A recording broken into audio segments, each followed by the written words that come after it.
I love sailing, but you know, there's something else I also enjoy doing, and that's eating. So I want you to realize that this bell signifies it's time to eat. And I'll tell you right now, that's an important thing on any vessel, because you got to keep the crew fed well, or they're not going to be happy. They'll be mutinous. So, you know, as far as I'm concerned, let's eat.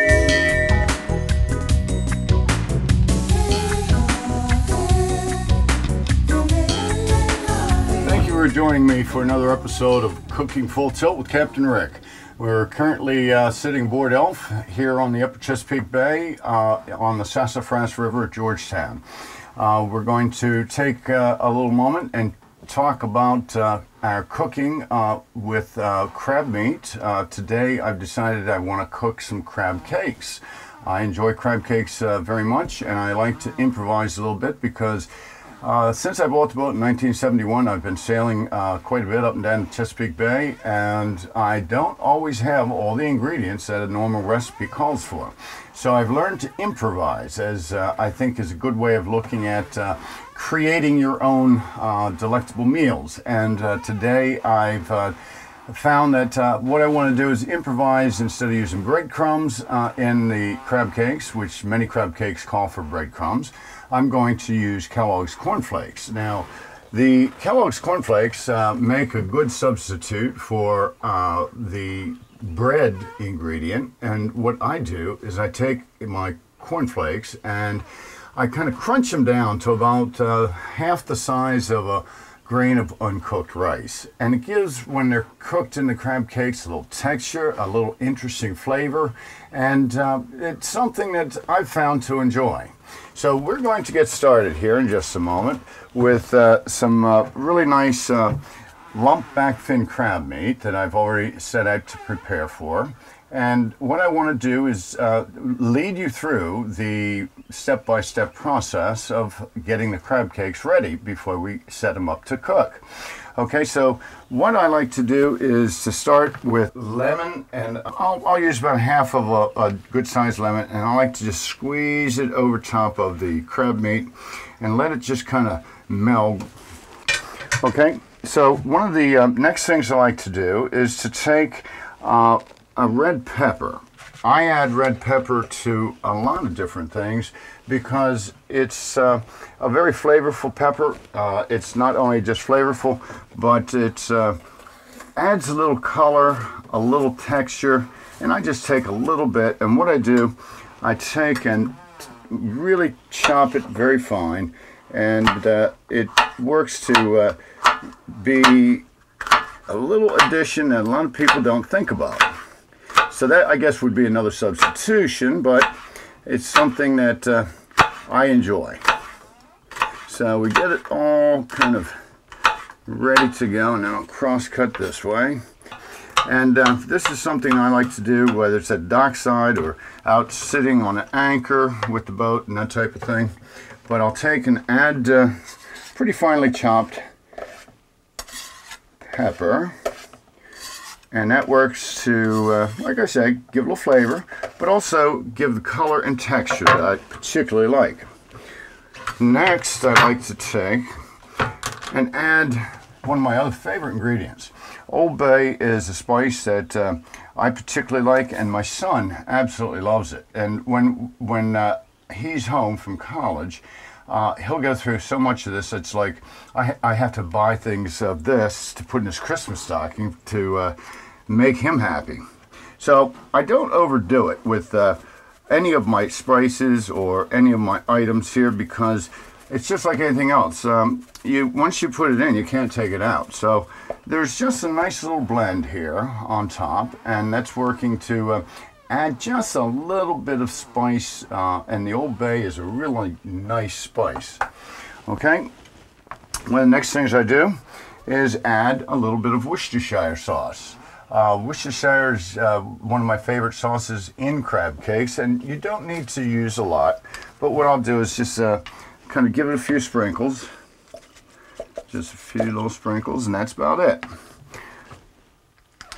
From there, I'm going to add a little bit of red ground pepper. There's some in the old bay, but I like to just add just a little bit more to give a little bit of a zing to what I'm doing. Now, this one doesn't have a shaker on it, and I'm glad I realized that at first. So I just go very, very lightly. It doesn't need much.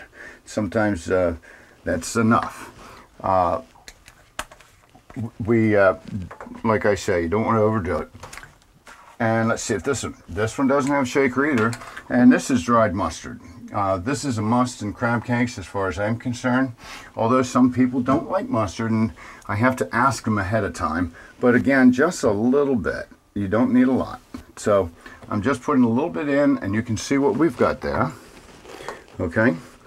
Now, since I used a pound of crab meat, I'm going to use 2 small eggs. They call these large eggs in the store, but I really think they're small eggs. And that's because I come from a farming background. I'd be ashamed to sell these as large eggs myself. Next to the last ingredient is a little bit of my mayo. Now, of course, they do it in this fashion anymore. So I add a little bit of the mayonnaise, and I don't overdo. I just like a little ribbon. This kind of comes out in a ribbon fashion. Just a little bit. That's about it. And that kind of helps them cook up nicely. And there you have all but my last ingredient, my secret ingredient, my improvisation. So here we go. And I don't need a whole lot. I'm going to put some in a plastic bag. Okay, we've gotten them pretty nicely crushed up. As you can see, now this bag seems to be a little on the light side. Seems like they're coming out, but we're going to just add these. What we're going to do next is just take a fork and break the egg yolks.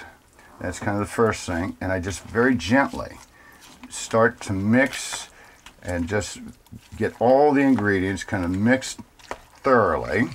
And I just get right in here with my hands and make them up.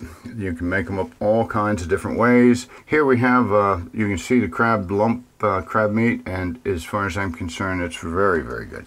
And I'm very gentle with it because I don't want to destroy the nature of the crab lump.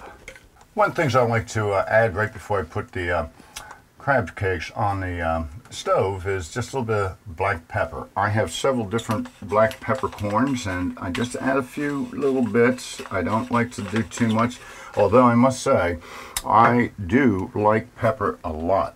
Another thing I use is sea salt. I use it very lightly, but sea salt is very good because it in a grinder, you can grind it, it gives more surface area, and it gives a lot more flavor for a lot less actual salt being used. And my last thing I like to do before I put the cakes on the stove is just a little drizzle again of lemon. Now they're going to try to want to fall apart on me when I put them in the pan, or before, in the process of putting them in the pan, so I have to be very careful, which is what I'm going to try to do. Now they may not come out like every perfect crab cake should look like, but we're going to give it a good try. Check the pan by running the butter around just briefly. Oh, that is just right. You want it to be ready just like that. So it's just a little bit of butter. Let's just see how we're doing here. We want to, boy, they look great. They smell just wonderful. And I'm looking forward to diving into a good meal here. I have the crab cakes. As you can see, they're piping hot. As far as I'm concerned, they are done to perfection. I like to serve my crab cakes up with lemon. As you know, I just love my citrus.